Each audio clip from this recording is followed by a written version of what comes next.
Hello, আসসালামু আলাইকুম। আজকে নিয়ে আসছি এই পিপুলি পাতার রেসিপি। তো বাড়ির আশেপাশে দেখেন আমি এটা তুলে নিয়েছি। এই পিপুলি পাতার সবগুলি দেখেন কতগুলি হয়েছে। তো আমি কিছুটা পাতা নিয়েছি। পাতা নিয়ে এখানে দেখেন এটা পান পাতার মতো দেখতে। তারপরে এইটাকে খুব ভালো করে কুচি কুচি করে কেটে নেব।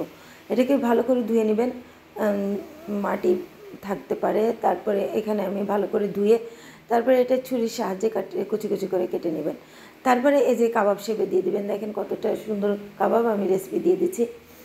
এই এতটা মজা হয়েছে, আপনি যখন বানাবেন খেলে বুঝতে পারবেন দেখতে কতটা লোভনীয় লাগছে। এটা খেতে অনেক অনেক সুস্বাদু। তো আমি গরম ভাতের সাথে এটা অনেক ভালো লাগে, তো আমি ভাতের সাথে পরিবেশন করেছি। তো প্রথমে নিয়ে নিয়েছি কুচি করে কাটা এটা, তারপরে আদা রসুন সব কিছুই আমি নিয়ে নিলাম। তারপরে নিয়ে নিয়েছি এখানে 4-5টা কাঁচামরিচ, তারপর নিয়েছি ধনেপাতা। ধনেপাতাগুলি ক্রাশ করে নিয়েছি। তারপরে নিয়েছি আমি বেসিক মশলা যেগুলো, সাথে আমি কালো জিরাও দিয়ে দিয়েছি। তারপরে দিয়েছি 1 টেবিল চামচ আমি বাদাম কুচি দিয়ে দিয়েছি। তারপরে দিয়ে দিলাম লবণ। তারপরে দিয়ে দিলাম আধা কাপ বেসন।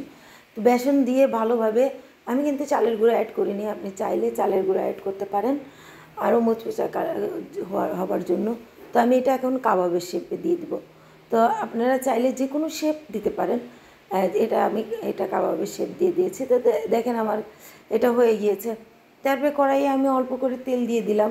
তেল দিয়ে তারপরে এই কাবাবগুলো আস্তে আস্তে এখানে দিয়ে দিব এক এক করে।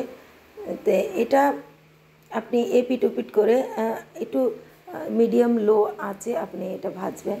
এপিট ওপিট করে ভাজার পরে দেখবেন যে এটা কালারটা অনেক সুন্দর আসছে এবং এটা অনেক পুষ্টিগুণে ভরপুর। আপনারা চাইলে যে এমনিও খেতে পারেন সস দিয়ে, কিংবা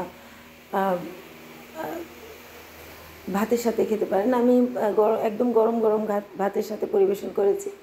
আমি একটু কড়া করে ভেজেছি। দেখেন কালারটা কত সুন্দর আসছে। তো এটা আপনি বাসায় ট্রাই করে দেখবেন। আমাদের বাড়ির আশেপাশেই হয়, কিন্তু আমরা চিনি না এগুলো। তো আমি পাতাটা খুব ভালোভাবে দেখিয়ে দিয়েছি। তারপরে এটা দেখেন কতটা মুচমুচা হয়েছে।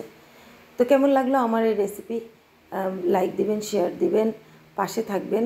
এবং আপনারা চাইলে নাস্তার সাথে এটা এইভাবে পরিবেশন করতে পারেন এবং পুষ্টিগুণে এটা ভরপুর। তো লাইক দিবেন, শেয়ার দিবেন, পাশে থাকবেন।